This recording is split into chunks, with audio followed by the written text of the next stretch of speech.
this is going to be a super quick chat about how to seam together your shorts.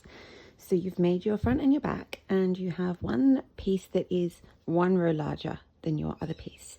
And that's because when you seam them together, you're actually going to seam them with the last row of your second piece. So I have piece number 1 that I have made to my desired proportions and size. And then I have piece number 2, which is one row shorter. And that's because now I'm going to do the final row and join it at the same time. So putting my hook back in where I left off, I am going to line that up with the top edge of the other piece of short. There we are, my middle's match up, everything's fine. Don't stress that you're currently a cluster short because you're about to fix that problem. So yarn over and make your first wedge, like always, in that space. Don't worry, we're going to join the top of the waistband when we work all around the waistband, so we don't need to join yet. Now that your first cluster is made, take your other piece and work over in between the first 2 clusters of the other piece. And all you need to do there is a slip stitch. Nothing fancy. Then yarn over and work back into your original piece and work 1 wedge of 3 double crochet in between, like always. When you finish your 3rd double crochet, grab your front piece again and work in between and slip stitch. Then yarn over, 3 double crochet in between the next 2 wedges. So you're only ever working double crochet into the piece furthest away from you, the back piece, which was your smaller piece. All you're working on the front piece are slip stitches in between wedges.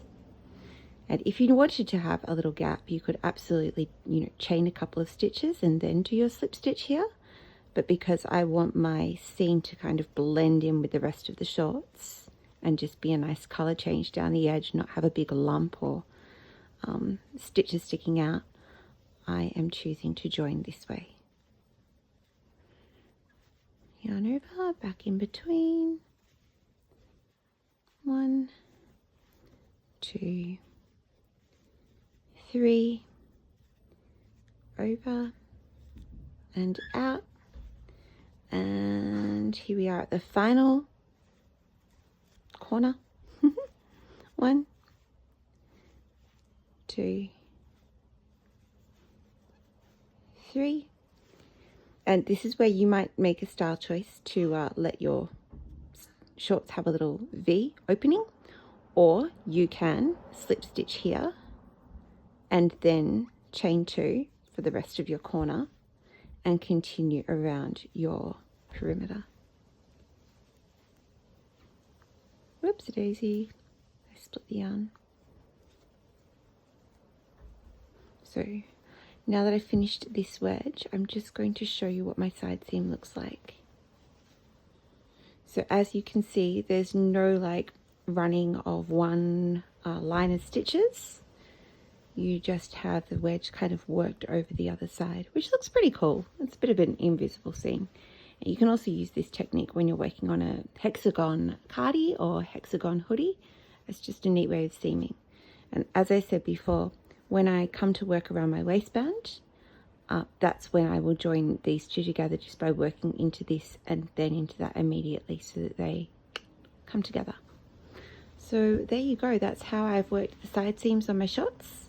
And now I'm just going to continue working all the way down. I'm going to work the same, that was a big truck, the same seaming here.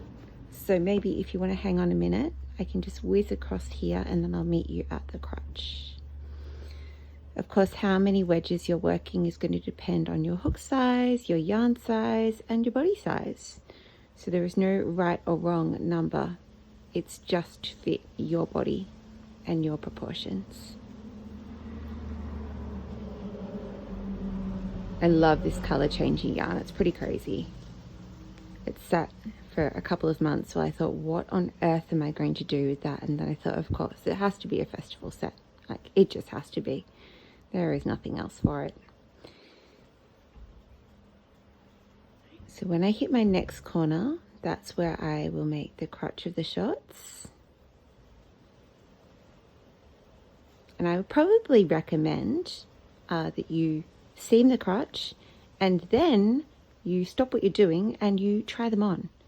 Because if that's not comfortable and you need to add a little extra length by working maybe triple crochet instead of double crochet, or by chaining and filling back a little bit, that's something you want to know about now, not when you've made the entire seam or worked on the other side seam of the shorts as well.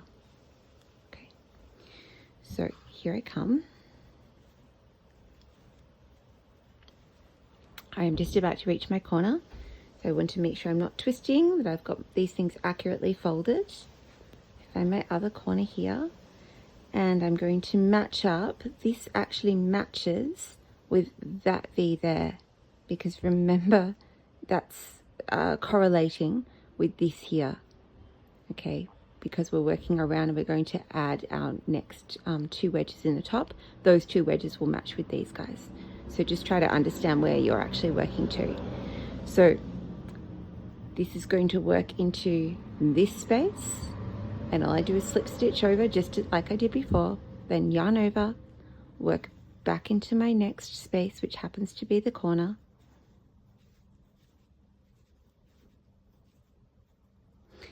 I'm going to chain 1 here and then slip stitch in and then chain 1 just to keep the maths running nicely, and then make my second wedge into that corner. 1, 2, 3. Now I'm ready to slip stitch here,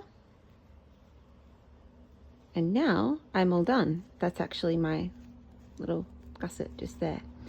If this is lumpy and you don't love it, here's the other option. Pull this up, because you may want it to have a little V there and have a bit more give, or you may want a flatter finish.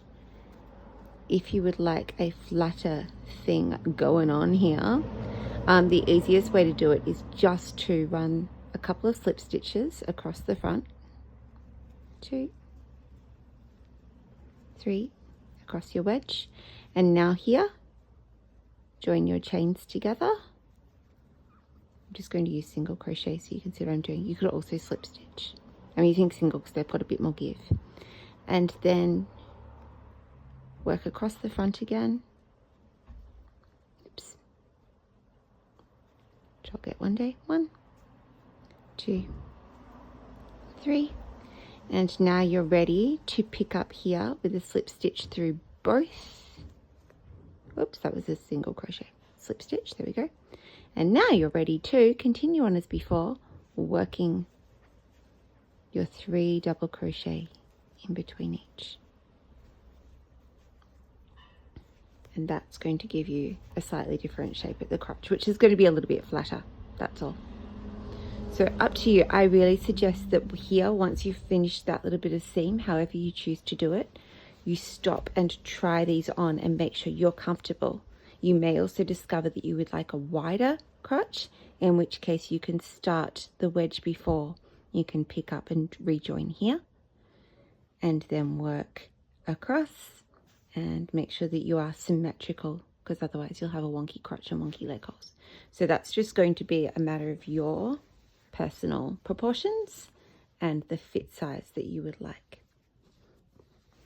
Ta-da! I'll see you again when we do the waistband.